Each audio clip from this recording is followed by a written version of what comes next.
Merci Seigneur. Encore ce soir. On va prendre nos Bibles s'il vous plaît. Chacun va prendre sa Bible dans le livre de Lévitique. On va encore partager quelque chose qui va nous faire du bien. Et qui va encore nous aider, bien aimé, à nous corriger. Parce que nous croyons que nous avons encore certaines choses encore à régler dans nos vies. Donc, tu peux commencer, s'il te plaît, Jean-Fried, Lévitique 19.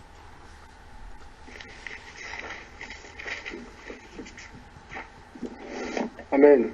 Amen. Lévitique 19 à partir du premier verset. Amen. Je lis la parole de Dieu. Amen. L'Éternel parla à Moïse et dit, parle à toute l'assemblée des enfants d'Israël, et tu leur diras, soyez saints, car je suis saint, moi l'Éternel votre Dieu. Chacun de vous respectera sa mère et son père, et observera mes sabbats. Je suis l'Éternel votre Dieu. Vous ne vous tournerez point vers les idoles, et vous ne ferez point des dieux de fonte. Quand vous offrirez à l'Éternel un sacrifice d'action de grâce, vous l'offrirez en sorte qu'il soit agréé. La victime sera mangée le jour où vous la sacrifierez, ou le lendemain. Ce qui restera jusqu'au troisième jour sera brûlé au feu. Si l'on en mange le troisième jour, ce sera une chose infecte. Le sacrifice ne sera point agréé. Celui qui le mangera portera la peine de son péché, car il profane ce qui est consacré à l'Éternel. Cette personne-là sera retranchée de son peuple. Quand vous ferez la moisson dans votre pays, tu laisseras un coin de ton champ sans le moissonner, et tu ne ramasseras pas ce qui reste à glaner. Tu ne cueilleras pas non plus les grappes restées dans la vigne, et tu ne ramasseras pas les grains qui en seront tombés. Et les dents justes. Je suis l'Éternel votre Dieu qui vous ai fait sortir du pays d'Égypte. Vous observerez toutes mes lois et toutes mes ordonnances, et vous les mettrez en pratique. Je suis l'Éternel. Amen. Amen. Merci Seigneur pour ta parole. Bien-aimé, vous avez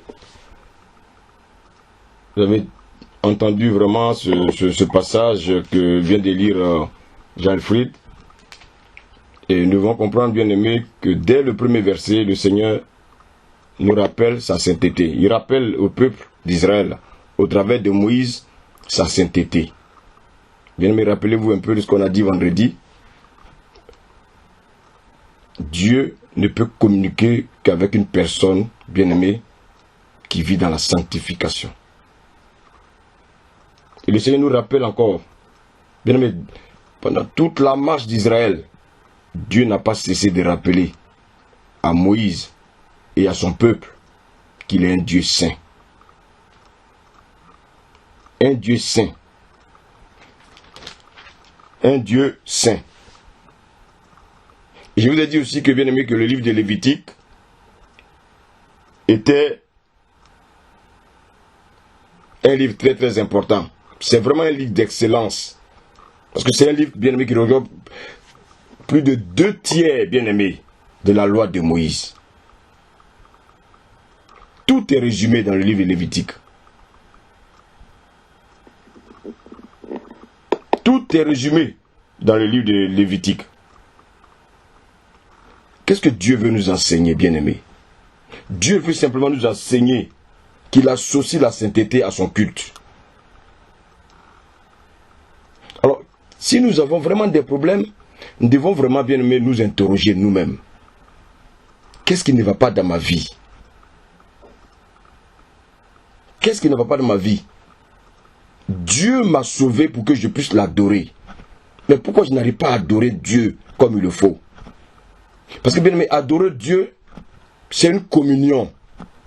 Comment se fait-il que Dieu parle? Moi je parle à Dieu et Dieu ne me répond pas. Qu'est-ce qui se passe? Qu'est-ce qui se passe? Dieu disait, bien aimé, à Moïse, si tu veux m'adorer correctement, il faut que tu te sanctifies.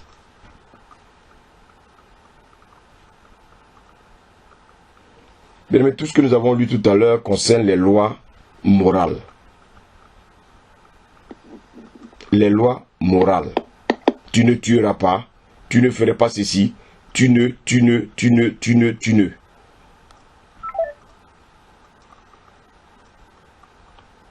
Mais la dernière fois, on a pu dire également que avant que Dieu ne donne la loi à Moïse, avant que la loi ne soit promulguée, bien aimé, les gens péchaient, mais ils n'étaient pas condamnés. Les gens péchaient, mais ils n'étaient pas condamnés.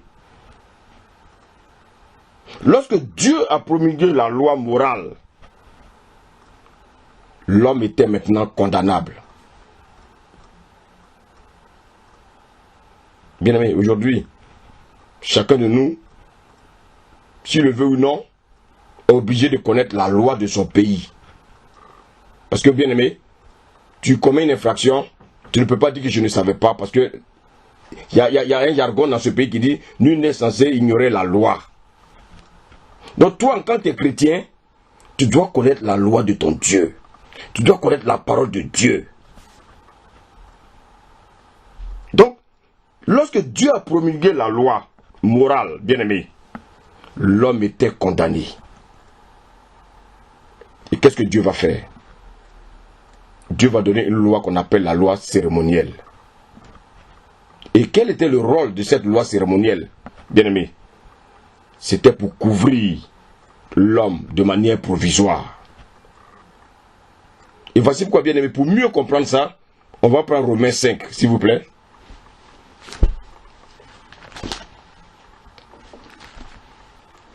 Romains 5.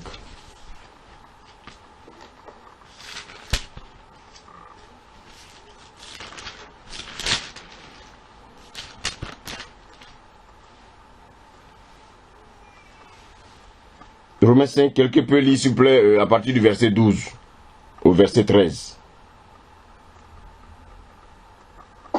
Romains 5, verset 12 au verset 13. Après, c'est bon, le micro, ça gêne pas s'il reste ouvert? Oui, vas-y, c'est pas grave. Bon, si ça gêne les autres, bon, mais sinon, moi, j'ai pas de soucis. Ok, si ça gêne quelqu'un, s'il peut me faire signe, je couperai. Romains 5, verset 12 à 13. C'est pourquoi, comme par un seul homme, le péché est entré dans le monde, et par le péché la mort, et qu'ainsi la mort s'est étendue sur tous les hommes, parce que tous ont péché, car jusqu'à la loi, le péché était dans le monde. Or, le péché n'est pas imputé quand il n'y a point de loi. Merci. Or, le péché n'est pas imputé quand il n'y a point de loi.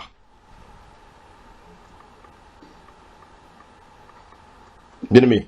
Donc, jusqu'à la promulgation officielle de la loi mosaïque, bien aimé, sur le mont Sinaï, on l'a lu la dernière fois, dans Exode 19, le péché était déjà dans le monde. Et nous savons qui était le premier pécheur. Parce que le péché est rentré par lui. Mais bien aimé, ce péché-là n'était pas imputé à l'homme. Je voulais simplement vous dire que quand on parcourt la Bible, il y a certaines nations vraiment bien aimées qui pratiquaient des abominations. Certaines nations qui, bien aimées, déjà pratiquaient l'homosexualité. Ces choses abominables. Je vais donner par exemple l'exemple de Sodome et Gomorrhe.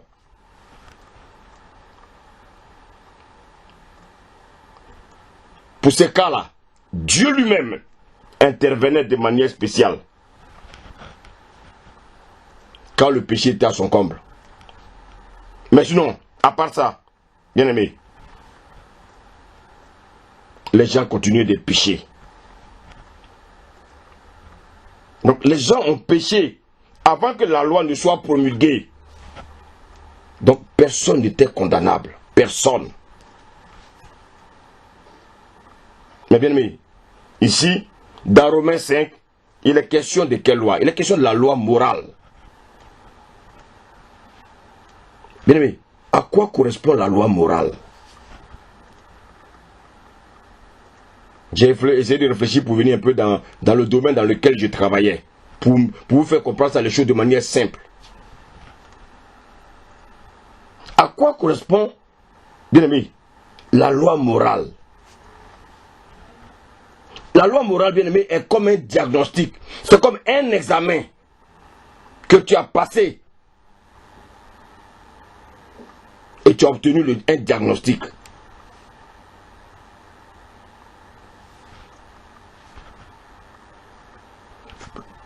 Le péché était dans le monde, mais personne ne le savait.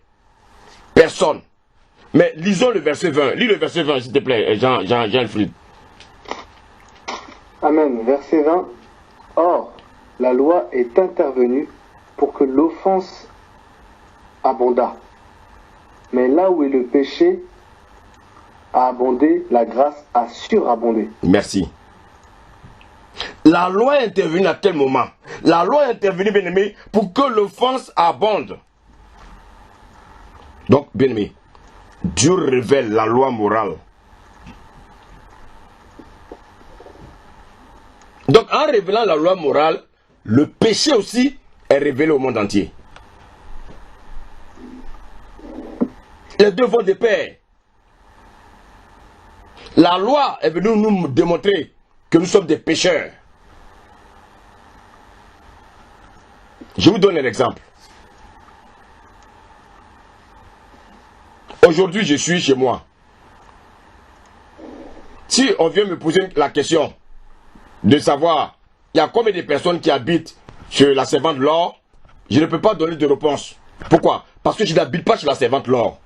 Donc, bien aimé, comme je n'habite pas chez la servante Laure, je ne peux pas être condamné parce que je ne sais pas.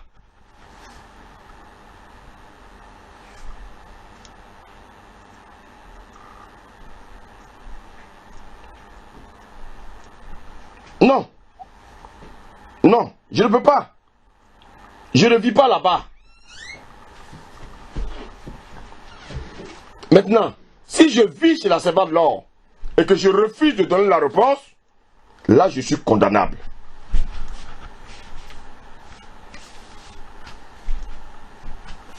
Et devant cette situation, qu'est-ce que Dieu dit? Dieu dit, je vous envoie une loi qu'on appelle la loi cérémonielle.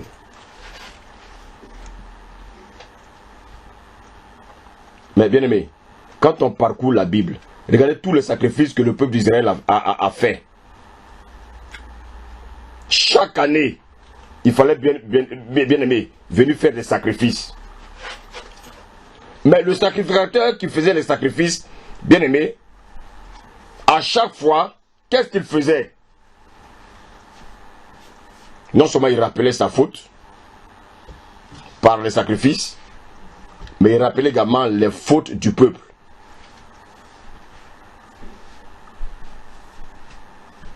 Mais bien aimé, à un certain moment, il fallait abroger ça.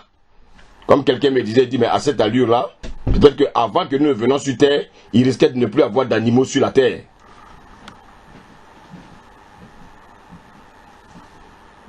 Donc Dieu est tellement intelligent, Dieu est tellement amour, et cet amour de Dieu, malheureusement, que nous ne savons pas, parce que nous, pour nous, l'amour de Dieu, c'est de rechercher seulement les choses de la terre.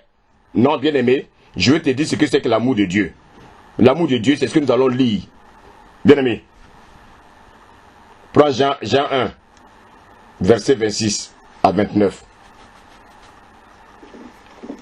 Jean 1, verset 28 à 29.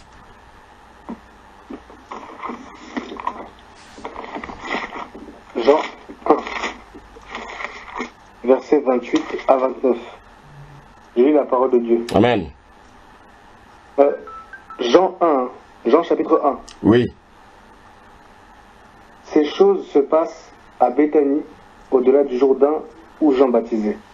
Le lendemain, il vit Jésus venant et lui dit, « Voici l'agneau de Dieu qui ôte le péché du monde. » Voici l'agneau de Dieu qui ôte le péché du monde. Donc, bien aimé, Dieu, dans son amour, va envoyer son Fils, afin, bien aimé, qu'il soit un sacrifice, qu'il soit un holocauste, afin que le péché du monde soit ôté. Est-ce que toi, tu es prêt pour être un sacrifice? Tu es prêt pour être un holocauste?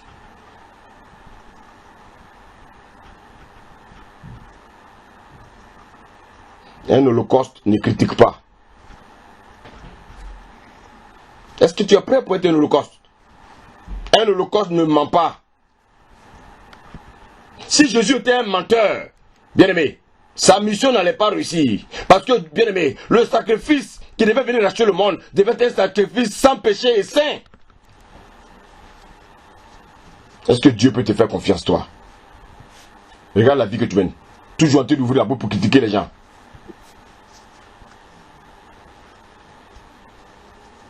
Est-ce que Dieu peut compter sur toi? Voici l'agneau qui ôte, bien-aimé, le péché du monde. Il est venu ôter nos fautes. Il est venu il est venu pour ôter nos fautes.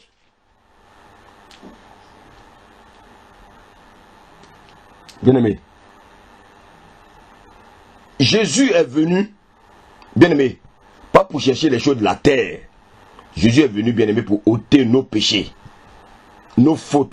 Il est venu prendre nos péchés. Il est venu prendre nos maladies. Il est venu prendre nos murmures. Il est venu prendre nos critiques, afin que nous ne critiquons plus. Mais malheureusement, il y a encore des gens qui n'ont pas compris.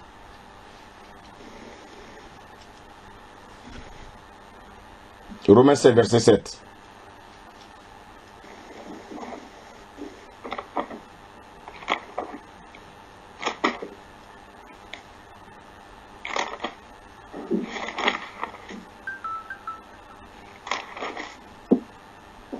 Romains 7, verset 7 dit: que dirons-nous donc?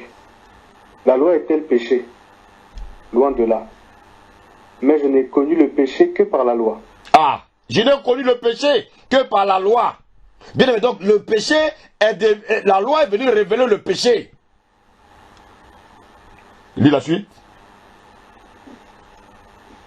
Car je n'aurais pas connu la convoitise si la loi n'eût dit tu ne convoiteras point. Ah, bien aimé. Avant que Dieu ne donne la loi à Moïse, les gens convoitaient, les gens murmuraient, les gens critiquaient, les gens mentaient. Tu ne convoiteras point. Bien aimé, de quelle loi il s'agit ici? Il s'agit de la loi morale. Et je vous ai dit tout à l'heure que la loi morale est comme un diagnostic. Je vous donne un exemple. Une personne, par exemple, qui est séropositive, elle ne peut pas le savoir. Comment saura-t-elle qu'elle est séropositive? Est-ce que quelqu'un peut me répondre? Par le dépistage. Par le dépistage. Donc, une personne séropositive, tant qu'elle ne fait pas un examen, Elle le saura quand elle fera des analyses. tant qu'elle ne fait pas un examen, tant qu'elle ne fait pas un dépistage, tant qu'elle ne fait pas de sérologie, tant qu'elle ne fait pas, bien aimé, un examen, cette personne ne peut pas savoir qu'elle est atteinte, bien aimée, qu'elle est séropositive. Alors, je vais simplement te dire que la loi morale, c'est quoi la loi morale? La loi morale, c'est l'examen qui va révéler ta maladie.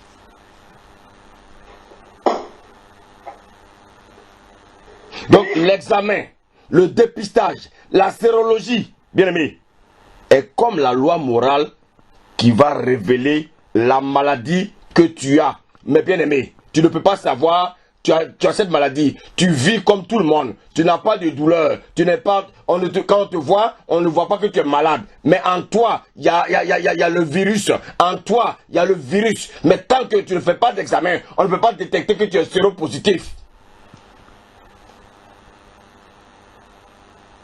Maintenant, après l'examen, qu'est-ce que le médecin va te dire? Quand il va regarder les résultats, maintenant, bien aimé, il a toute la force de te dire, frères et sœurs, la maladie, l'examen a révélé que tu es malade. Suivez-moi bien, s'il vous plaît. L'examen a révélé que tu es malade.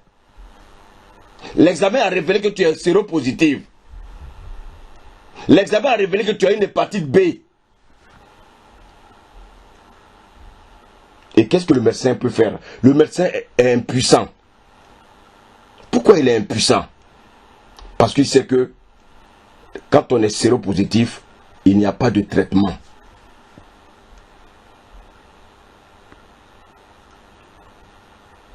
Est-ce que les gens me comprennent ce soir, s'il vous plaît? Amen. Amen.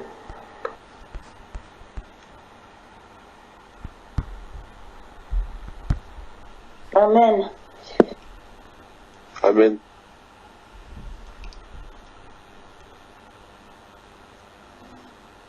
Tu arrives chez le médecin, il te dit, ah, cher consultant, vraiment, voici les examens, mais les examens démontrent que tu es séropositif. Le médecin bien-aimé ne peut rien faire, le malade ne peut rien faire. Pourquoi? Parce qu'il n'y a pas de traitement pour la séropositivité. Mais il y a quand même une solution, bien-aimée, qui n'est pas définitive. Il y a un traitement qui va simplement renforcer ton système immunitaire.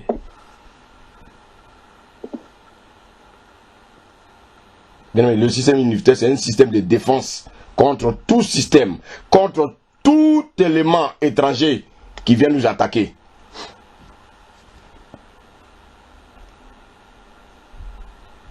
Parce que le patient qui est séropositif, il devient un patient immunodéprimé. Ça veut dire quoi, immunodéprimé? Ça veut dire qu'il n'a plus d'anticorps, bien aimé, pour lutter contre toute attaque étrangère. Et c'est pour ça que, bien aimé, quand vous allez souvent dans les hôpitaux, on met souvent devant des portes, isolement, ne pas entrer, isolé, malade isolé. Parce que ce malade-là, il est tellement fragile que si vous rentrez dans sa chambre, que vous avez des microbes, vous le tuez.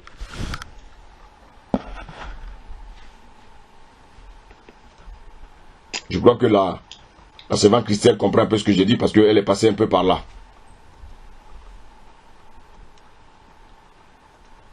Même les médecins, quand ils vont intervenir, et regardez comment ils s'habillent. Pourquoi? Ils s'habillent de manière, bien aimée, aseptique, pour ne pas aller, bien aimé, introduire des germes dans la chambre. Parce que, bien aimé, nous sommes tous aéroporteurs. Ça veut dire quoi? Le fait de se promener dans la rue là, nous transportons des germes. Et voici quoi, quand nous arrivons à l'hôpital, bien aimé, il faut faire très attention de ne pas toucher les murs, de ne pas faire très attention quand vous allez dans un hôpital. C'est pas parce que vous voyez l'hôpital propre, mais bien aimé, l'hôpital propre que vous voyez là, si vous voyez tout ça au microscope, vous allez dire que vous ne revenez plus à l'hôpital. Ça, c'était une parenthèse. Il n'y a pas de traitement, mais il y a une composition pour renforcer ton système immunitaire. Une solution pour renforcer, bien aimé, que tu ne meurs. Une solution pour que la maladie ne s'aggrave. C'est la seule chose que le médecin peut faire pour toi. Mais le médecin ne peut pas te guérir parce qu'il n'y a pas de médicaments pour te guérir. Et bien aimé, ce renforcement du système immunitaire là, c'est ça qu'on appelle la trithérapie. La trithérapie ne guérit pas un malade sidéen ou bien séropositif. Non. La trithérapie renforce son système immunitaire afin que lorsque l'antigène ou bien le corps étranger viendra attaquer les antigènes, bien aimés, qui sont fabriqués, bien aimés, par les lymphocytes, puissent, bien aimés, réagir, bien aimés, contre l'antigène afin que tu sois protégé. Et lorsque les lymphocytes sont aussi affaiblis, après avoir été renforcés par les phagocytes, bien aimé, tu es un élément fragilisé. Et qu'est-ce qui se passe? C'est en cela qu'on voit maintenant les malades avec tous les symptômes. L'amaigrissement, les ceci, les cela. Pourquoi? Parce que les phagocytes et les lymphocytes, bien aimés, n'ont plus de force pour pouvoir lutter contre l'élément étranger.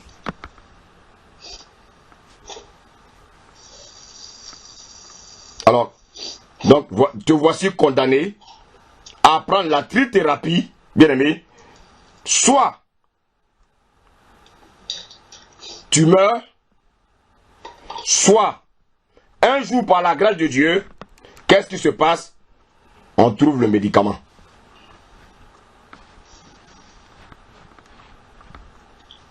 Alors, bien aimé, je vais te dire simplement que la trithérapie est comme la loi cérémonielle.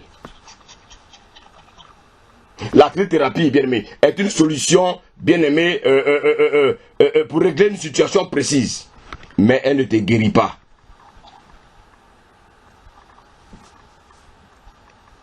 Bien aimé, donc la loi cérémonielle, c'est quoi?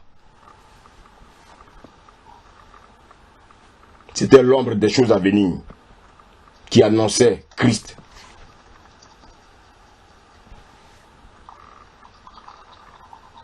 La dernière fois, je vous disais que le monde, avant l'arrivée de Moïse, était plongé dans les ténèbres. Il a fallu la Torah pour ouvrir l'esprit des gens.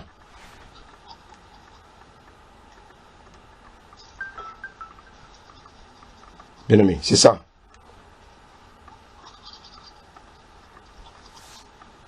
C'est ça.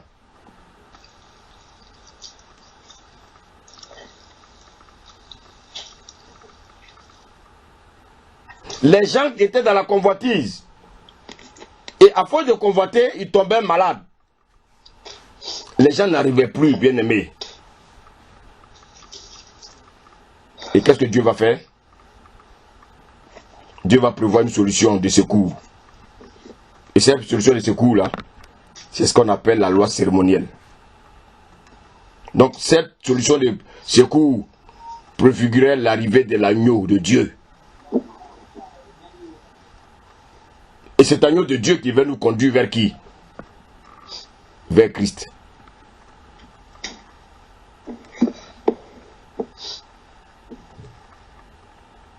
Et c'est ce qu'on voit toujours quand on lit la parole de Dieu. On voit que le sacrificateur, bien aimé, chaque année, le 10e mois le 10e jour du mois de Thème, qu'est-ce qu'il faisait? Il allait offrir des sacrifices le jour du Yom Kippour, le jour du pardon des péchés. Non seulement il s'offrait lui-même un sacrifice, mais il offrait aussi un sacrifice aussi pour le peuple.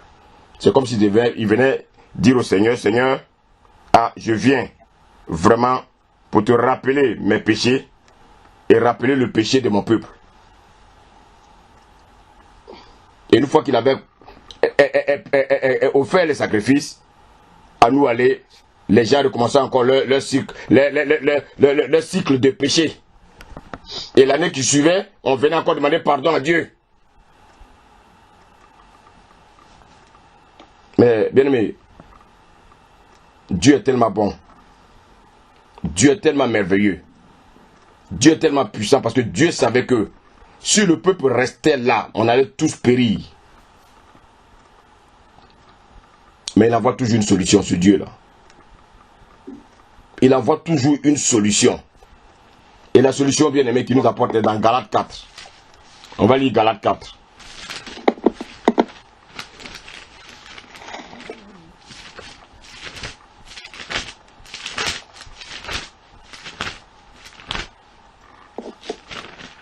Galates 4.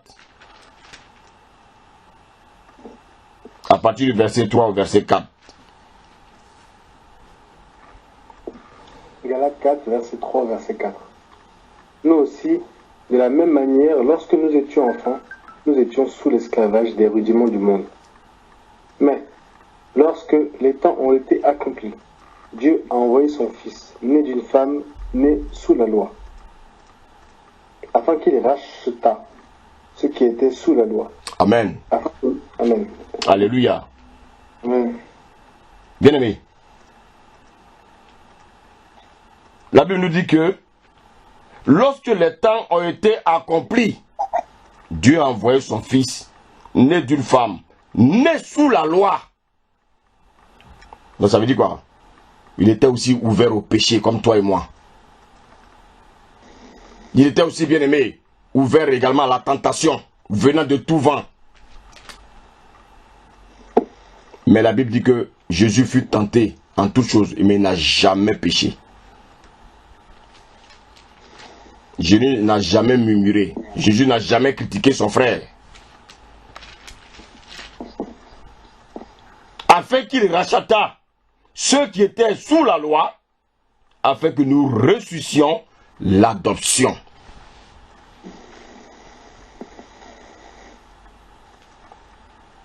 Alors, bien aimé, Jésus va venir. Il aura, bien aimé, un père adoptif, un père, bien aimé, selon la chair, natif de Bethléem, bien aimé. Bethléem, c'était où? C'était en Juda. Joseph était quoi? Il était un menuisier. Je ne pas dire un charpentier, pour que tout le monde comprenne. Un menuisier. Il était fils de David. Et ce qui va donner, bien aimé, des avantages à Jésus. Une ouverture à Jésus. La royauté. Et c'est à cause de Joseph, son père adoptif, que Jésus, bien aimé, a eu, bien aimé, le privilège d'être appelé le roi des Juifs. Donc, nous devons savoir une chose. Joseph va épouser Marie.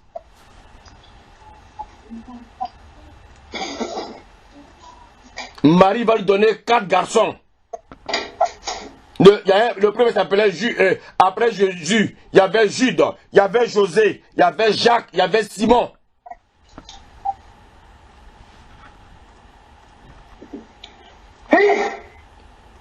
Il va lui donner en plus 2 filles. Marie va donner à Joseph 2 filles. Une s'appelait Lysia, l'autre s'appelait Lydia. Alors donc, Marie a eu 7 enfants. Donc, elle n'est plus vierge. Alors donc, nos frères qui disent que Marie est encore vierge, rectifiez-les rapidement en le prenant Luc 6. Marie n'est plus vierge.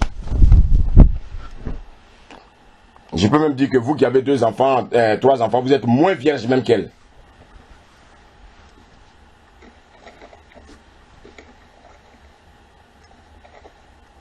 Donc, le père adoptif de Jésus était, bien aimé, de la tribu de Juda. Et c'est ça qui a permis à Jésus d'être roi. Mais sa mère était de quelle tribu? Lévi. La tribu de Lévi. Bien aimé, quand on lit le livre de Luc 1, on nous dit que elle avait une tante qu'on appelait Élisabeth. Son mari était sacrificateur. Élisabeth était fille d'Aaron. Alors si elle est cousine de Marie, ça veut dire que Marie aussi bien aimée elle est fille de sacrificateur. Donc Jésus ne pouvait à la fois être roi et sacrificateur.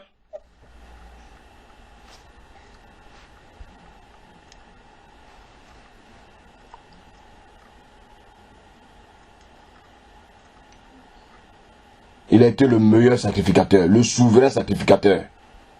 Celui qui est passé, bien aimé, dans le lieu saint, dans le lieu très saint. Il allait valider le sang qui a coulé. Pas le sang des boucs et des taureaux. Non. Le sang d'un homme innocent. Jésus est venu pour sauver le monde. Alors bien aimé, quand on lit Exode 19, verset 6, le Seigneur nous dit quelque chose de précis. Il dit, il va donner une parole à Moïse. On va lire ce passage-là. Exode 19, verset 6.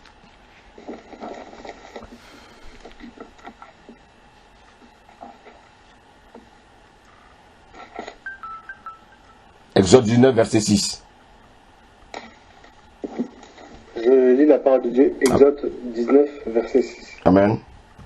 Vous serez pour moi un royaume de sacrificateurs et une nation sainte. Donc vous serez pour moi un royaume de sacrificateurs. Continue.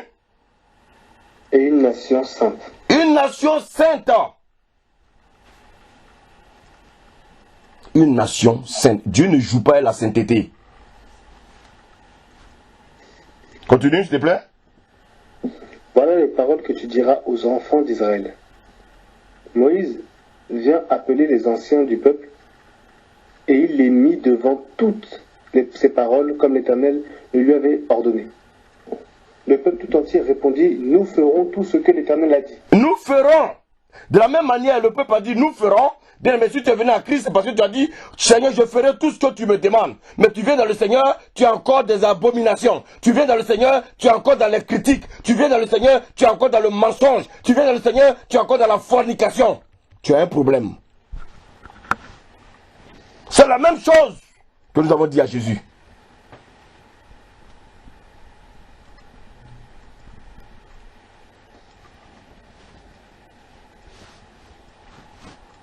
Bien-aimé. Bien-aimé. Israël, après avoir gardé l'alliance avec Dieu, Israël ne s'appartenait plus. Alors si toi tu dis que tu es dans la nouvelle alliance, sache que tu ne t'appartiens plus. Ta bouche ne t'appartient plus. Donc fais attention à ce qui sort de ta bouche.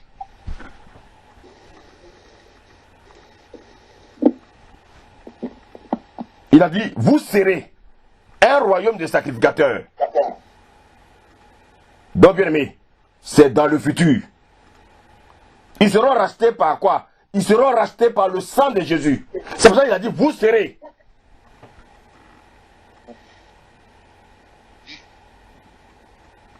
Et quel était le but? Quel était le but? De venir adorer Dieu dans la tente d'assignation. Dans ce tabernacle bien-aimé que Moïse et le peuple d'Israël allaient construire pour le Seigneur.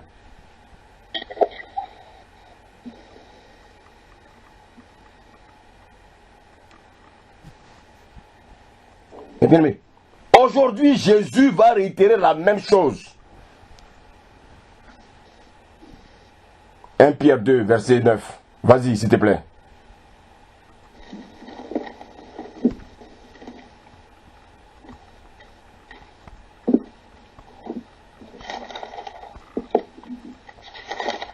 Pierre 2, verset 9, je lis la parole de Dieu. Vous, au contraire, vous êtes une race élue, un sacerdoce royal, une nation sainte, un peuple acquis. Un peuple acquis au prix de quoi? Au prix du sang des boucs? Non. Un peuple acquis au sang de Jésus, le sang bien-aimé, un sang bien-aimé, innocent. Et ce sang bien-aimé qui parle mieux que le sang d'Abel.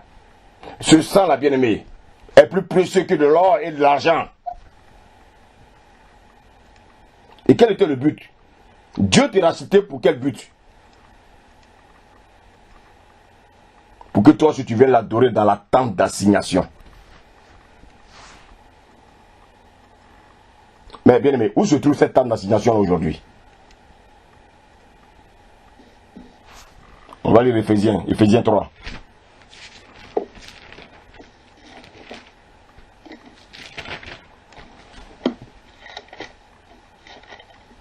Éphésiens 3.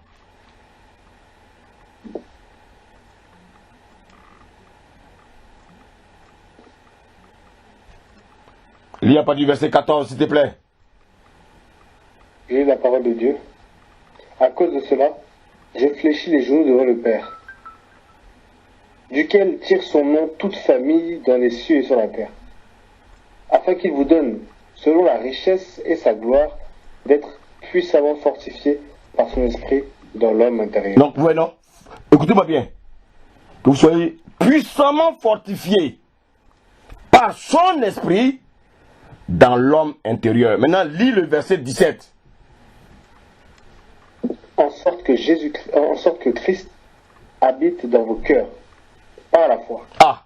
Donc, Christ habite où? Dans vos cœurs. Donc, aujourd'hui, la tente d'assignation, c'est où? Dans nos cœurs. Dans nos cœurs.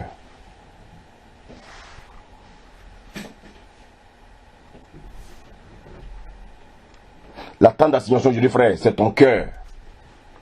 Alors, mais si ton cœur est rempli de critiques, ce Dieu-là ne peut pas habiter là-bas.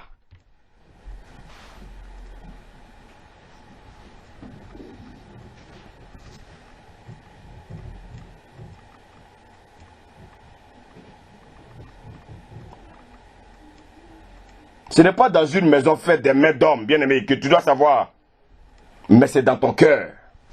Dieu n'habite plus dans des bâtiments. Dieu n'habite plus dans les bâtiments. On va relire un passage qu'on a lu vendredi. Matthieu 6, verset 6.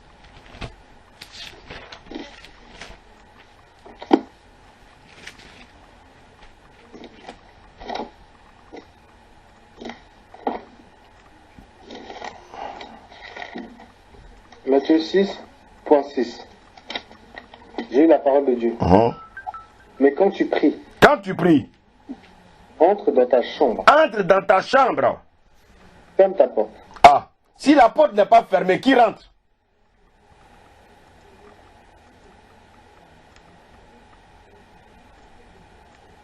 Si la porte n'est pas fermée, qui rentre?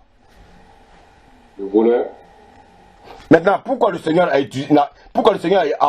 utilisé, ici la chambre, il n'a pas dit le salon, bien la véranda? Pourquoi?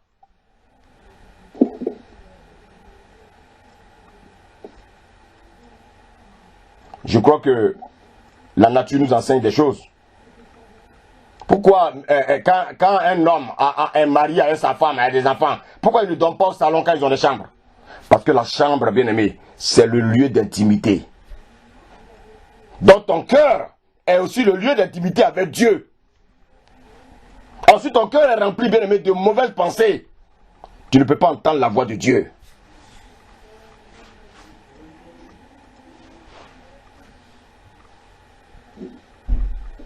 Le Seigneur disait à Moïse, il dit, ma parole, bien aimé.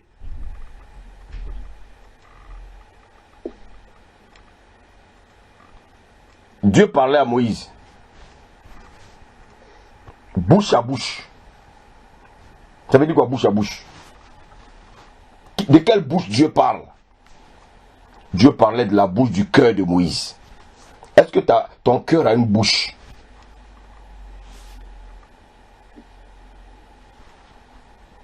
Dieu nous appelle pour lui rendre un culte agréable.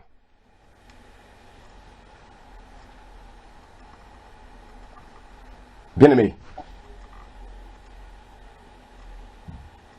qu'est-ce qu'il y a dans ton cœur? Si ton cœur ne veut pas changer, malgré les enseignements que tu reçois, bien-aimé, il ne faut pas venir mettre les autres en retard. Il y en a qui sont sincères, il y en a qui sont conscients, il y en a on voit qui se battent. Ils veulent sortir de là où ils sont. Si toi c'est trop compliqué pour toi, ne mets pas les gens en retard.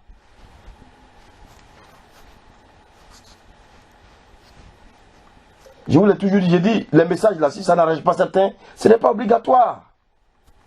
Allez, on va vous prêcher les richesses de la terre. Allez, on va vous prêcher la prospérité. Moi, je ne connais pas la prospérité. La prospérité matérielle, moi, je ne sais pas prêcher ça. Ce que je sais prêcher, c'est la prospérité de ton âme. C'est ça qui m'intéresse.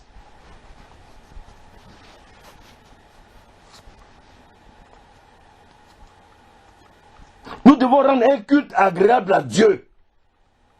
Mais avec quel cœur? Avec quel cœur? Avec quel cœur? Avec quel cœur?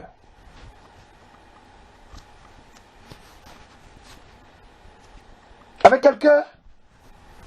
Tu viens de mettre dans la présence de Dieu, on te dit d'ouvrir la bouche pour chanter. Toi tu es trop grand, pour chanter. Alors avec ça tu dis que tu adores Dieu. De quel Dieu tu parles toi? De quel Dieu tu parles?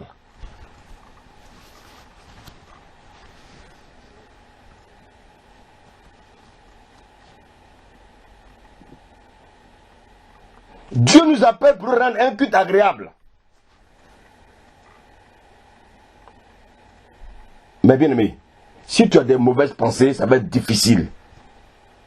D'ailleurs, attends. Il y a un passage, s'il vous plaît. Proverbe 10, je crois. Proverbe 30. Est-ce que tu peux lire Proverbe 30, s'il te plaît? Du verset 32 au verset 32. Proverbe 30, verset 32. Dis quoi? Proverbe 30, verset 32 nous dit: si l'orgueil te pousse à des actes de folie, si tu as des mauvaises pensées, mets la main sur la bouche. Oh là là! Vraiment, je crois que si vous comprenez ce que le Seigneur nous dit ce soir, je crois qu'avant de dormir, là, tu vas demander pardon à Dieu.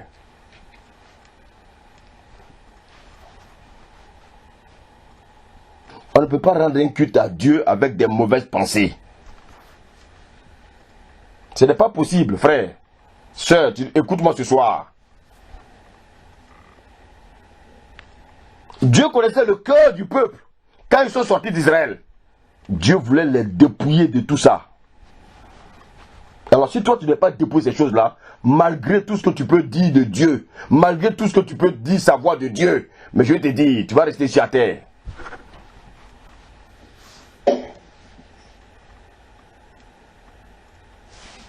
Écoutez, pour rendre un culte à Dieu, il y a des conditions. On ne se lève pas comme ça pour être dans la présence de Dieu. Il y a des gens qui critiquent et puis après ça, ils disent Seigneur, aide-moi, Seigneur, j'ai tel problème. Mais ta prière même est une abomination. Vous critiquez les gens, vous critiquez vos frères, et puis maintenant je vais dire Seigneur, pardonne-moi, je voulais. Vous êtes toujours à répéter les mêmes choses. Mais c'est grave. On ne peut pas répéter toujours les mêmes choses. Il faut différer un peu les choses. Quand le Seigneur disait que David était l'homme selon son cœur, vous croyez que David commettait les mêmes péchés? Non!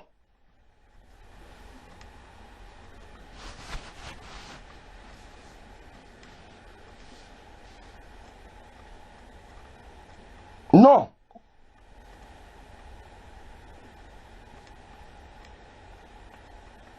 Pour rendre un culte à Dieu, bien aimé, il y a des conditions. Lesquelles? On va encore reprendre Lévitique 1.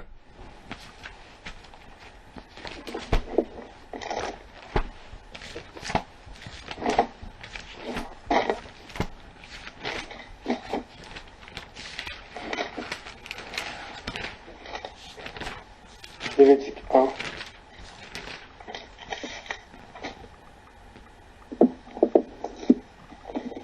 Verset 1. Oui, s'il te plaît.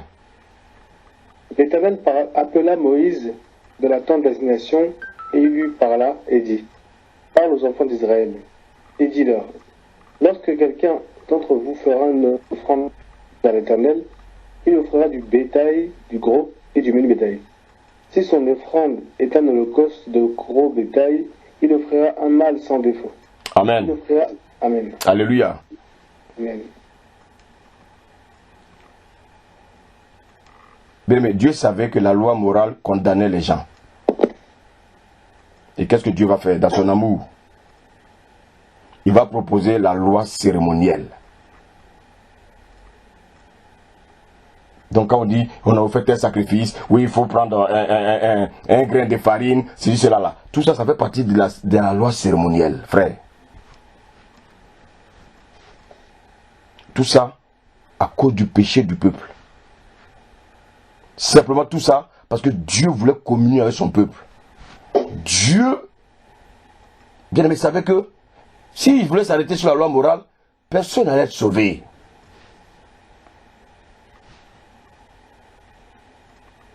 Et donc, chaque fois que Dieu veut sauver quelqu'un, il appelle. Donc Dieu a appelé Moïse d'abord pour sauver Moïse.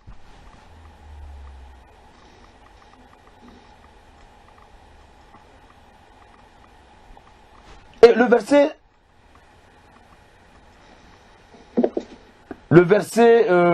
tu peux reprendre le verset 3 s'il te plaît.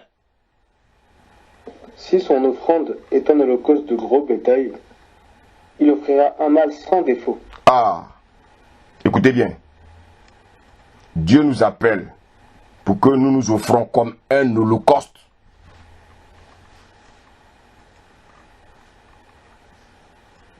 Un holocauste. Dieu t'appelle pour que tu passes par la croix. Tu dois passer par le feu. L'holocauste passe par le feu. Alors, l'évangile, tu as entendu, on dit oui, quand on vient à Christ, tout est bon. J'ai écouté un chant, je ne sais pas si c'est à Abidjan ou c'est où, Jésus donne tout cadeau. Frère, si tu as cette cassette-là, il faut casser la cassette. Jésus ne donne rien cadeau. Pour être un vrai adorateur, tu dois passer par le feu.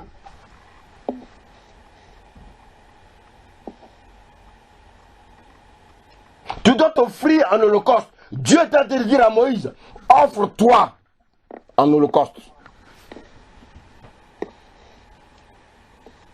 Aujourd'hui, beaucoup d'hommes,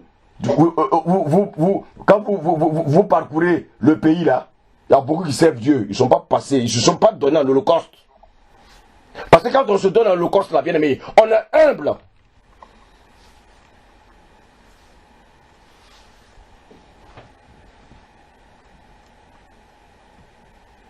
L'humilité.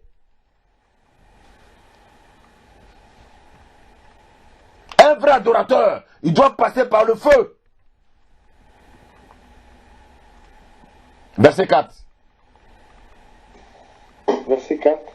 Il posera sa main sur la tête de l'Holocauste, qui sera agréé de l'Éternel, pour le servir d'expiation. Ah, écoutez bien. Il posera la main sur l'Holocauste. Toi, tu es un Holocauste. Bien aimé, Dieu va te transférer le péché de toutes les personnes qui mettra sur ton chemin, afin que tu plaides devant Dieu pour que ces personnes soient libérées. Est-ce que tu es prêt? Est-ce que tu es prêt?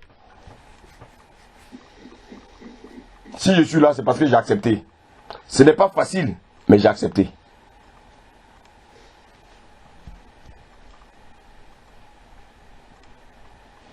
Moïse a accepté d'être un holocauste. Voici pourquoi lorsque Myriam et les autres ont commencé à le mépriser, Dieu s'est occupé de ceux qui le méprisaient. Dieu, il prend, bien aimé, la défense de tous ceux qui sont devenus des holocaustes. Si Dieu ne te défend pas, c'est que tu n'es pas encore un holocauste. Moi, je n'ai pas la force. J'ai remis tout ce que j'avais là. J'ai déposé ça entre les mains de Jésus.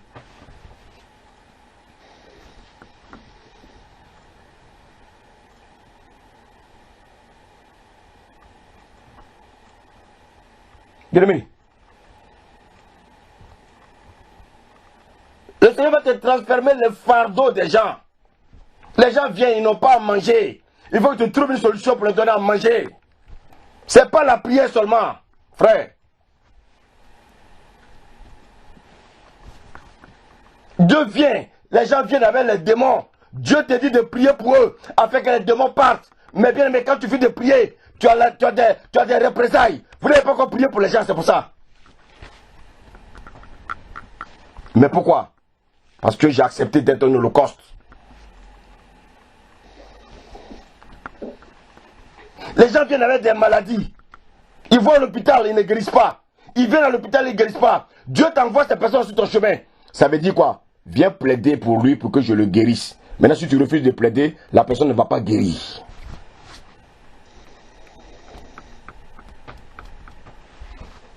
Une personne qui ne connaît pas le Seigneur, on l'envoie une fois, la première fois, Dieu te dit, prends son fardeau. Est-ce que lui, il connaît quelque chose? Il ne connaît rien.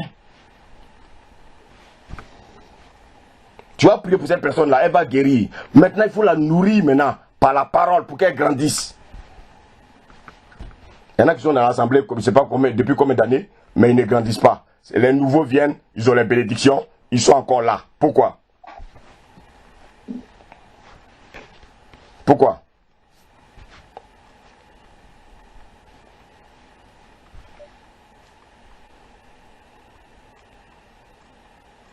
Et tu ne dois pas t'offrir en holocauste comme tu veux, non.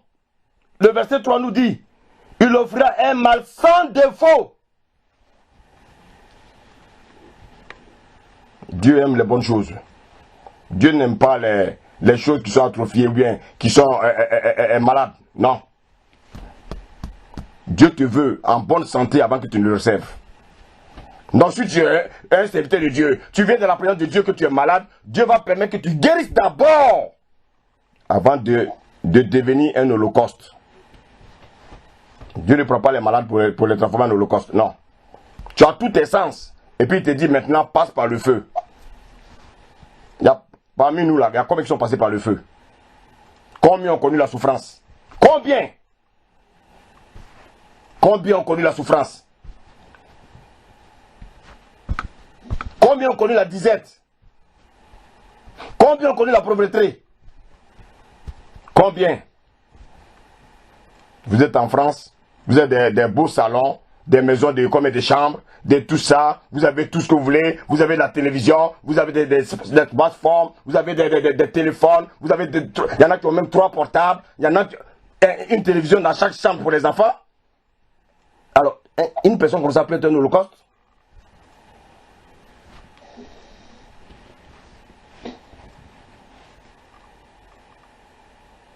Reprends le verset 4 s'il te plaît. Verset 4. Il posera sa main sur la tête de l'Holocauste, qui sera agréé de l'Éternel pour lui servir d'expiation. Ah, bien-aimé, tu veux servir d'expiation. Alors, pour que tu puisses servir d'expiation, voici la solution devant. Lis le verset 7. Le verset 5, pardon. Verset 5. Il égorgera le veau devant l'Éternel. Qui veut être égorgé?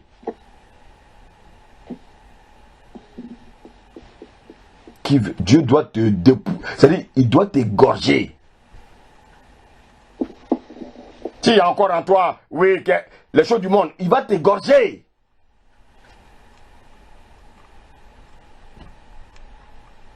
Tu n'auras même plus de bouche pour parler. Mais tant que tu parles encore, tant que tu crois que tu connais, tant que tu crois que tu es au-dessus des autres, tant que tu crois que toi tu es meilleur que les autres, ça veut dire que tu n'es pas encore passé par le feu. Moïse, quand on est venu le chercher, il dit c'est pas parler. Toi, tu sais encore parler, c'est que tu n'es pas encore de l'Holocauste. Quand Moïse est devenu de l'Holocauste, il ne pouvait plus parler. C'est Dieu qui le défendait à chaque fois.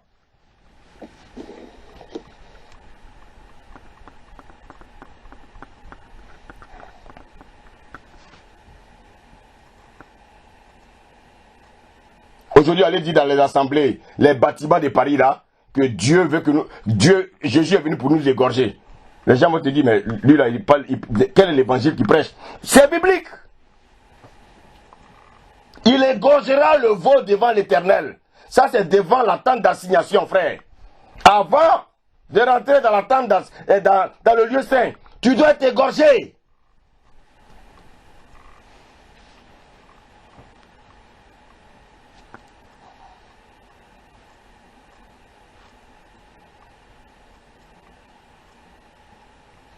Verset 6. Verset 6. Il dépouillera l'Holocauste et le coupera par morceaux. Ah! Vous refusez qu'on vous coupe par morceaux. Dieu doit te couper par morceaux. Il va te couper par morceaux. Et puis après, qu'est-ce qu'il va faire? Il va te rassembler pour te reformer. Pourquoi il te coupe par morceaux? Parce que, bien aimé, tous les éléments qui sont en toi ne sont pas bons. Les bras ne sont pas bons. Les pieds ne sont pas bons. Donc il va te découper et puis il va te reformer. De la même manière, la terre était informe. Et la terre a été réformée. Toi aussi, tu dois te réformer parce que tu es devenu informe.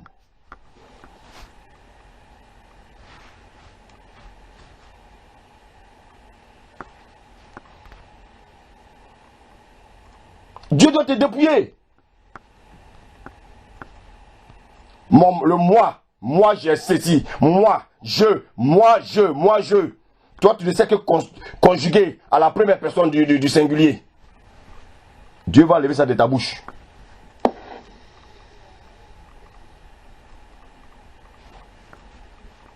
Bien-aimé,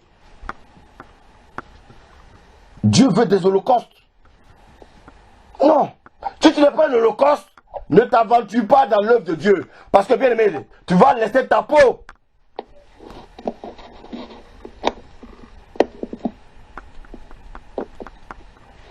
Parce que bien aimé, Satan va habiller des gens pour venir dans l'assemblée. Mais ils vont te flécher jusqu'à ce que toi-même tu comprennes qu'on ne joue pas avec Dieu.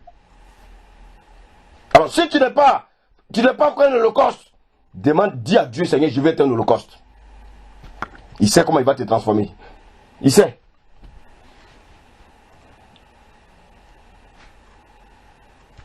Il faut qu'on te coupe par morceaux. On va rassembler tous les membres là. Et puis on va te reformer.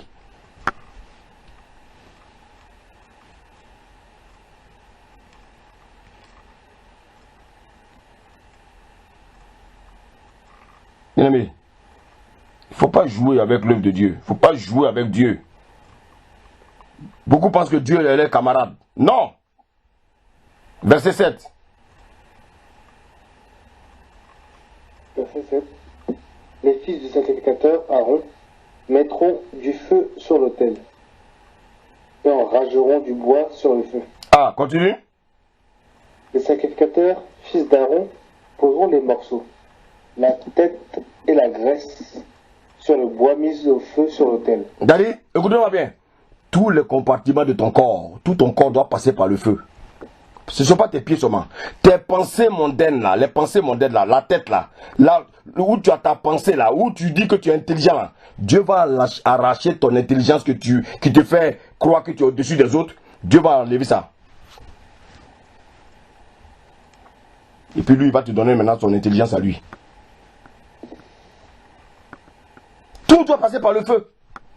Ce n'est pas un seul compartiment. Tous les compartiments de ton corps doivent passer par le feu.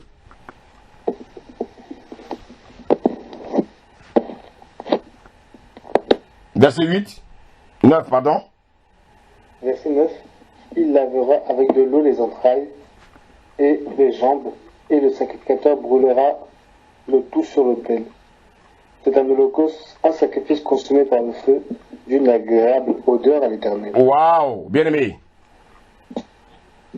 Si tu n'es pas encore consumé, écoutez, quand tu es consumé, tu n'es pas braisé. À Abidjan, on dit poulet braisé, poisson braisé, on peut encore manger ça. Mais quand tu es consumé, tu deviens la cendre. Il faut que tu deviennes comme la cendre. Parce que le poulet braisé, souvent même, quand tu commences à manger le pied, la tête peut bouger. Mais la cendre ne peut pas bouger. Il lavera avec l'eau les entrailles. Waouh, regarde, on dit les entrailles, tout ce qui est dans ton cœur, là, dans ton ventre, là, toutes tes pensées là, les murmures, tout ça là, il faut qu'il... Lis-moi Hébreux 4, verset 12.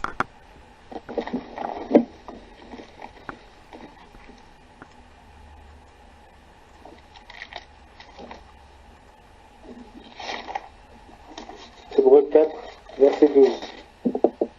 Car la parole de Dieu est vivante et efficace, plus tranchante qu'une épée quelconque à deux tranchants, pénétrant jusqu'à partager âme et esprit, nature et moelle. Elle juge les sentiments et les pensées du cœur. Elle juge les sentiments et les pensées du cœur. Quels sont les sentiments et les pensées de ton cœur ce soir?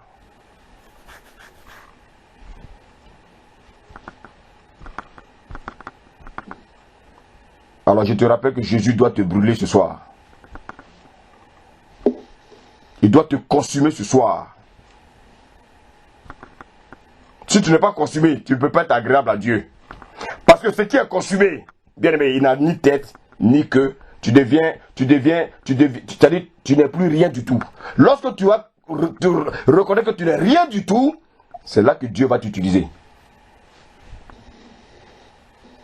Lorsque tu vas reconnaître que tu n'es rien du tout, c'est là que tu vas voir Dieu va commencer à s'occuper de toi.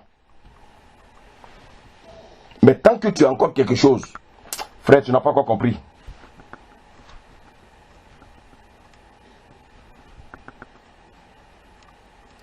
La parole, écoutez-moi bien, juge les sentiments et les pensées de notre cœur. Quelles sont les pensées aujourd'hui qui sont dans ton cœur?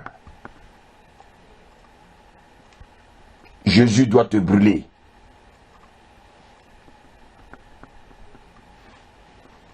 Jésus doit te brûler.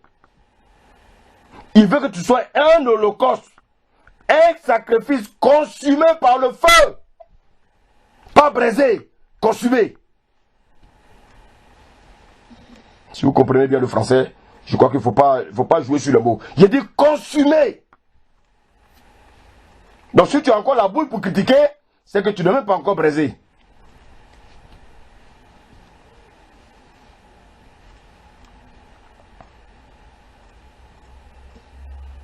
Verset 10. Verset 10 de Lévitique. Je repars. Verset 10. Lévitique 1, verset 10.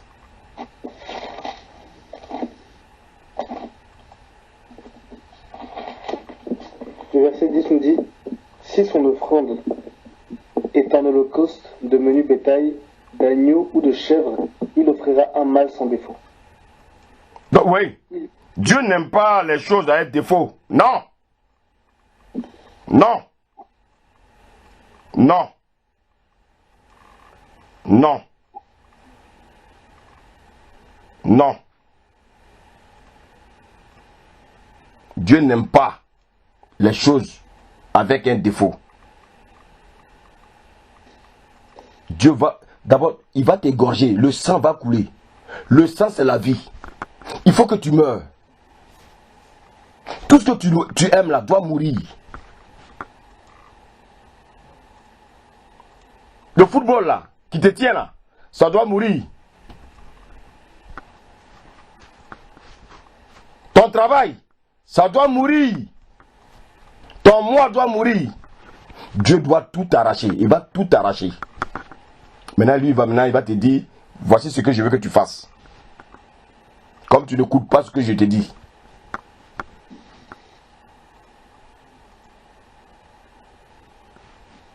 Vous savez, quand nous avons donné notre vie à Christ, on a tous dit, Seigneur, je vais te donner ma vie. Oh Seigneur, je vais te donner ma vie. Mais frère, tu l'as déclaré. C'est sorti de ta bouche. Voilà le résultat. Voilà le résultat. Il dit qu'il veut t'égorger. Parce que tu as dit, Seigneur, prends-moi. Oui, prends tout, Seigneur. Il a tenté de tout prendre. Non, il commence par t'égorger. Souvent on dit des choses, mais on ne sait pas que Dieu écoute.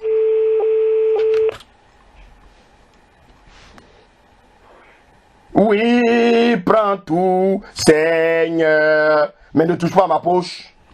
Il va tout prendre, tout.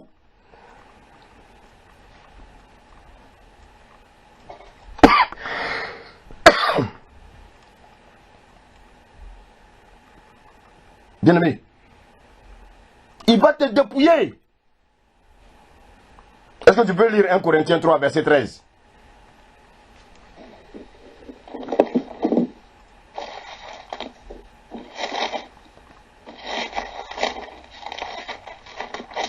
Le verset dit, 1 Corinthiens 3, verset 13. Car le jour le fera connaître, parce qu'elle se révélera dans le feu.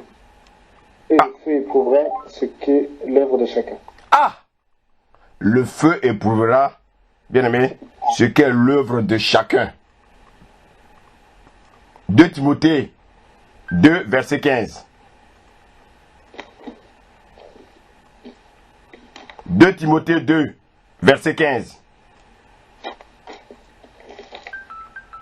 2 Timothée 2, verset 15.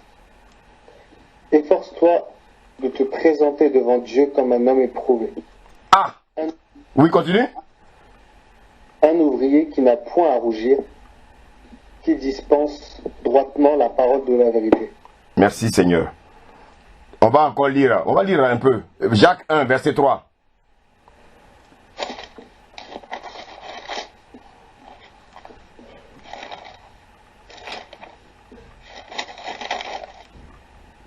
Jacques 1, verset 3. Sachant que l'épreuve de votre foi produit la patience. Continue. Mais il faut que la patience accomplisse parfaitement son œuvre, afin que vous soyez parfaits et accomplis sans faillir en rien. Merci. Lis le verset 12. Heureux l'homme qui supporte patiemment la tentation, car, après avoir été éprouvé, il recevra la couronne de vie que le Seigneur a promis à ceux qui l'aiment. Tu vas lire Hébreux 12, verset 11, s'il te plaît.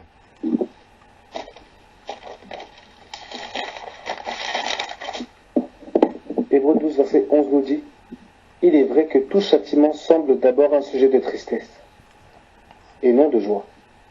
Mais il produit plus tard, pour ceux qui ont été ainsi exercés, un fruit paisible de justice. » Merci Seigneur. Tu vas me lire Luc 22, verset 28.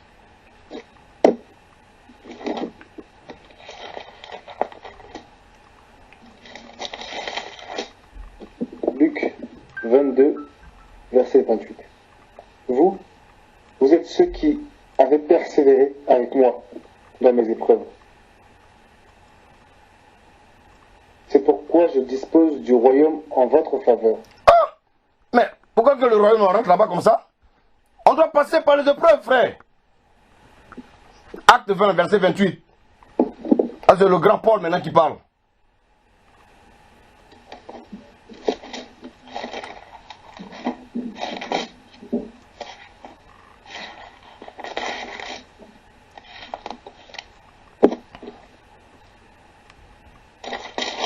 Acte 20, verset 28 nous dit « Prenez donc garde à vous-même et à tout le troupeau sur lequel le Saint-Esprit vous a établi évêque, pour paître l'Église du Seigneur, qu'il ait acquis à son propre sang. » Ah!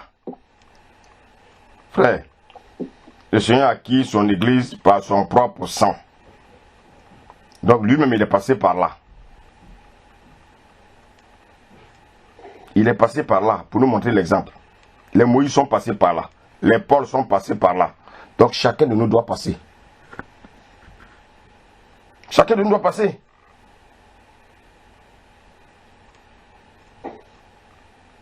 Chacun de nous doit passer.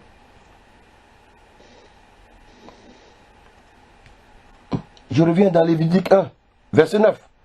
Il lavera avec l'eau les entrailles et les jambes. Et le sacrificateur brûlera le tout sur l'autel. C'est un holocauste. Un sacrifice consumé par le feu d'une agréable odeur à l'Éternel. La parole va laver notre intérieur là. Notre intérieur là. Nos entrailles là. Il va laver.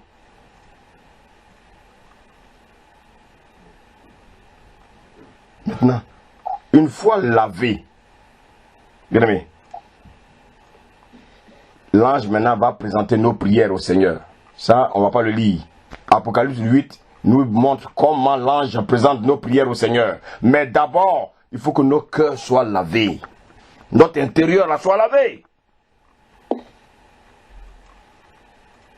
Afin de monter comme, bien aimé, une odeur agréable, une bonne odeur qui monte comme de l'encens. Mais d'abord, il faut passer par le feu.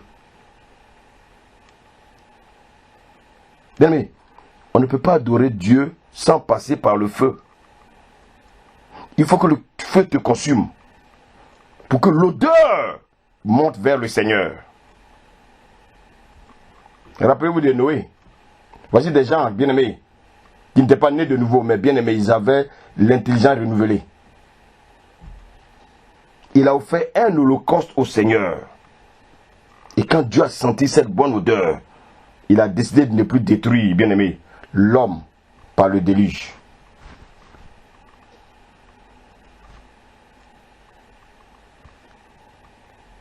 Quand Christ a accepté de mourir pour toi, Dieu a décidé de ne plus te détruire par le déluge,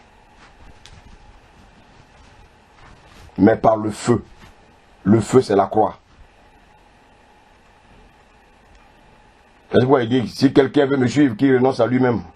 Combien parmi nous ont renoncé à eux-mêmes? Il ne s'agit pas de réciter les versets. Combien parmi nous ont renoncé à eux-mêmes? Bien-aimé, si tu acceptes d'être un holocauste, Voici le conseil que je te donne. Voici ce que l'Esprit de Dieu me dit de te dire. Tous les jours, tu dois être sur l'autel. Tous les jours, tu dois être consumé. Pourquoi? Parce que Dieu a toujours faim. Dieu veut manger. Mais il faut que tu sois consumé. Dieu veut sentir une bonne odeur venant de toi. Aujourd'hui, Satan fait fuir les gens en allant leur prêcher un Dieu d'amour. Dieu amour. Dieu comprend. Non, Dieu, ne t'en fais pas. Dieu va te libérer. Non, Dieu ne libère pas les gens qui ne le cherchent pas. Dieu ne libère pas les gens bien-aimés qui ne veulent pas vivre selon sa parole. Ce n'est pas possible.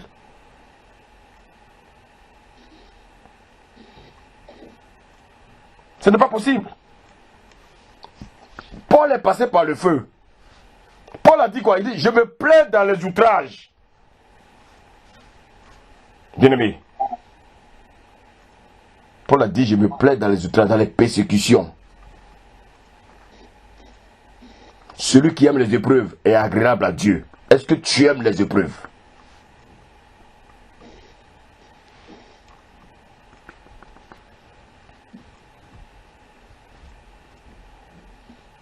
Quand on donne sa vie réellement au Seigneur, bien-aimé, on doit accepter l'humiliation. On doit être incompris. On doit être rejeté. Il y en a même qui viendront même vous traiter même de sorcier. Les vrais sorciers viendront vous dire que vous êtes sorcier. Pourquoi? Parce que vous êtes dans la vérité. J'ai déjà entendu ça. Donc je ne suis pas... pour ça, c'est pas grave. Si vous n'avez pas encore atteint ce milieu d'humiliation, alors je voulais vous dire de vous préparer. Parce qu'après ce message, Dieu va dans le feu avec beaucoup parmi nous. Beaucoup parmi nous sont brisés, mais ils ne sont pas encore consumés.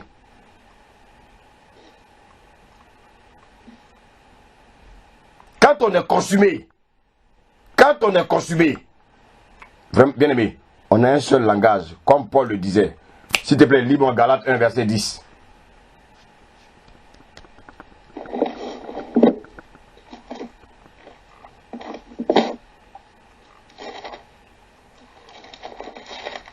Galates 1, verset 10 nous dit: Et maintenant, est-ce la faveur des hommes que je désire ou celle de Dieu? Est-ce que je cherche à plaire aux hommes? Si je plaisais encore aux hommes, je ne serais pas serviteur de Christ. Ah, alléluia. Donc, bien aimé, moi je ne cherche pas à plaire à un homme. Non. Si je cherchais à plaire à un homme, je n'allais jamais accepter l'appel. Non. Mais c'est parce que je ne veux pas plaire aux hommes que j'ai accepté l'appel. Parce que je veux que Dieu m'utilise comme il veut.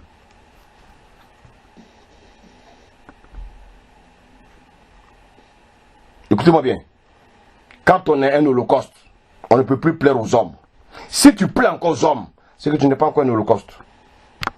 Si tu reçois encore l'appréciation des hommes, tu n'es pas encore un holocauste. Parce qu'un holocauste, il est consumé, il ne ressemble plus à rien.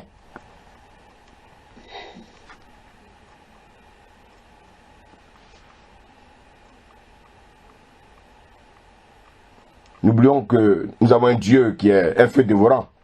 Donc il va nous dévorer. Écoutez-moi bien, le feu de Dieu sort de son trône jusqu'à venir nous trouver, nous consumer.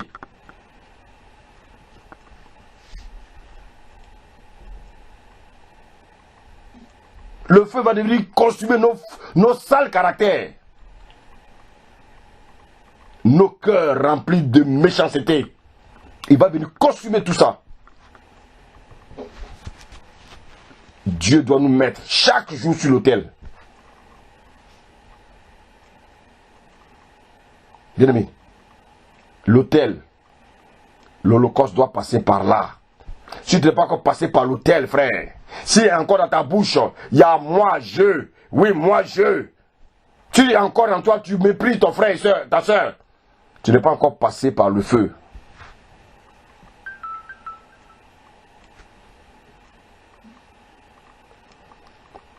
Quand je lisais ce passage, j'ai dit, mais Seigneur, comment il y a quelque chose que j'ai dit, mais Seigneur, enseigne-moi là. Pourquoi tu commences par l'Holocauste? Le Seigneur dit, c'est une belle question. Parce que l'Holocauste est totalement consumé. L'Holocauste m'appartient à moi seul Dieu. Les autres offrandes, là, quand tu vas lire, je partage ça avec les sacrificateurs, ou même avec celui qui a offert le sacrifice. Mais l'Holocauste, ça m'appartient à moi, Dieu seul. Je ne partage pas mon Holocauste avec quelqu'un.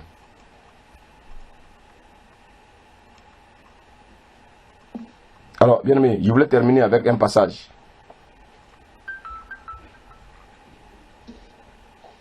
Matthieu 21, verset 31.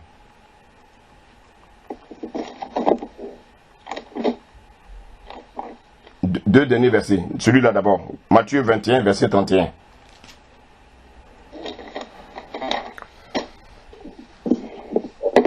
Matthieu 21, verset 31 nous dit: lequel des deux a fait la volonté du Père?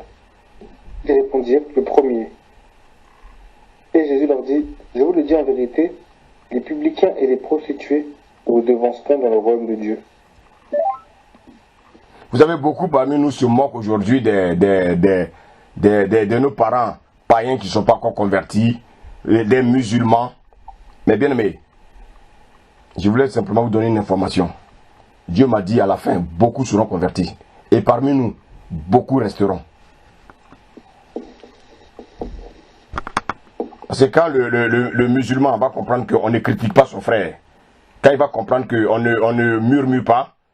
Toi, tu as dit que tu es assis dans l'église, puis tu continues à murmurer. Et lui, il ne va plus murmurer, il va prendre ta place. Donc, arrêtons d'être orgueilleux quand on voit nos parents qui ne sont pas encore convertis. Parce que, bien aimé, on risque de rester ici à terre. Vous savez pas que être chrétien, c'est dangereux, vous ne savez pas. Être chrétien, c'est comme si tu es assis sur une mine. Parce qu'à tout moment, frère, tu peux perdre le salut. Et le salut, on le perd par notre propre force à nous. Hein. C'est pas quelqu'un qui n'accuse personne.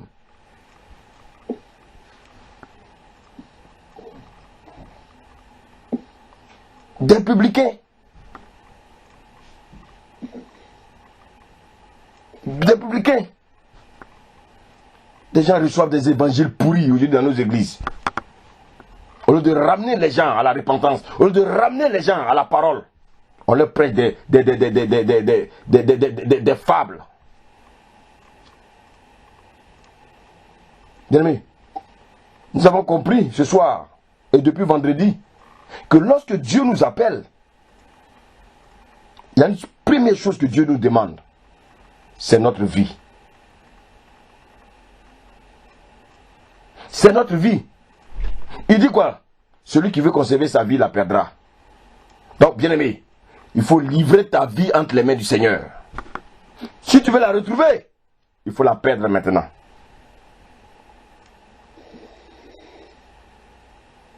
Vous savez pourquoi Dieu... Vous savez... Oh non, mais vraiment... de lui, le Lévitique est trop riche. Bien aimé, vous savez pourquoi Dieu a commencé par le livre de l'Holocauste? Parce que je disais, mais Seigneur, mais attends. Il y a quelque chose que je ne comprends pas. Tu es un Dieu amour. Mais tu aurais dû commencer par l'amour. Là, Dieu maintenant va me dire d'aller maintenant dans Lévitique 19. Livre Lévitique 19, verset 18.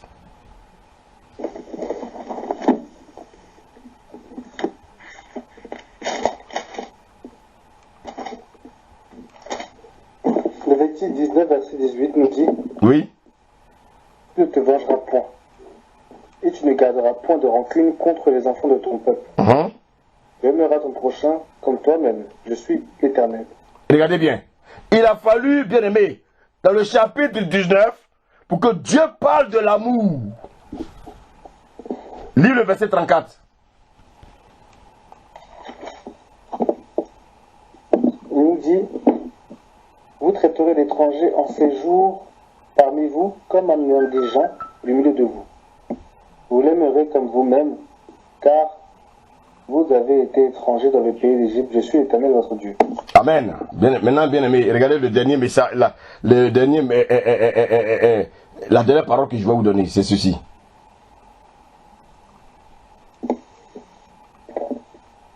Nous voyons que lorsque Dieu nous appelle, il ne nous demande pas autre chose. La première chose que Dieu te demande, c'est que tu sois un holocauste. La première des choses que Dieu te demande, il va te demander ta vie. Et le Seigneur maintenant va me dire, pourquoi je demande la vie? Dieu dit, celui qui lui donne sa vie peut aimer son prochain. Parce que l'amour que tu vas utiliser là, pour aimer là, les autres, provient de moi, Dieu. Donc quand tu vas accepter de lui donner ta vie, c'est moi qui manifesterai maintenant mon amour au travers de toi. Parce que toi, tu ne peux pas aimer. Parce que ton cœur est rempli de méchanceté. Donc c'est pour ça que je veux que tu sois un holocauste. Tu meurs pour que je vive au travers de toi, pour manifester mon amour au travers de toi. Et aux yeux des gens, les gens croiront que c'est toi qui manifestes l'amour. Alors que c'est moi qui manifeste mon amour au travers de toi. Donc bien oui, quand tu es mort, tu ne penses plus à toi. Tu penses aux intérêts de ton frère, de ta soeur. Toi, tu penses toujours à tes propres intérêts. Tu n'es pas encore un holocauste. L'amour que nous utilisons pour aimer les autres ne peut pas venir de nous. Regardez nos cœurs, comment nos cœurs sont. Est-ce que nous avons des cœurs qui peuvent aimer? Je ne crois pas. Nous avons des cœurs pour haïr. Voici pourquoi Dieu veut que nous mourons. Pour que lui puisse manifester son amour au travers de nous. Alors frère, si tu refuses de mourir, comment Dieu peut manifester son amour au travers de toi? Alors si tu as vraiment compris ce message, abandonne-toi entre les mains de Dieu. Commence à regarder celui qui est en face de toi, plus grand que toi. Ne cherche pas à savoir son âge. Même ton fils, regarde-le plus grand que toi. Et c'est en cela qu'il verra que celui qui est en face de moi est plus âgé que moi, donc je lui dois du respect. Mais si tu le bafoues, il va arriver un moment, il va commencer à te bafouer. Un chien, quand tu commences à lui donner des coups de pied, tu vas lui donner un coup de pied une fois, 2 fois, 3 fois, 4 fois. La 5e fois, le chien va te mordre. Parce que ça sera aussi son moyen de se défendre. Apprenez à être humble. Parce que si vous n'apprenez pas à être humble, bien aimé, vous n'avez pas votre place dans la vie chrétienne. Que le Seigneur nous bénisse ce soir. Amen.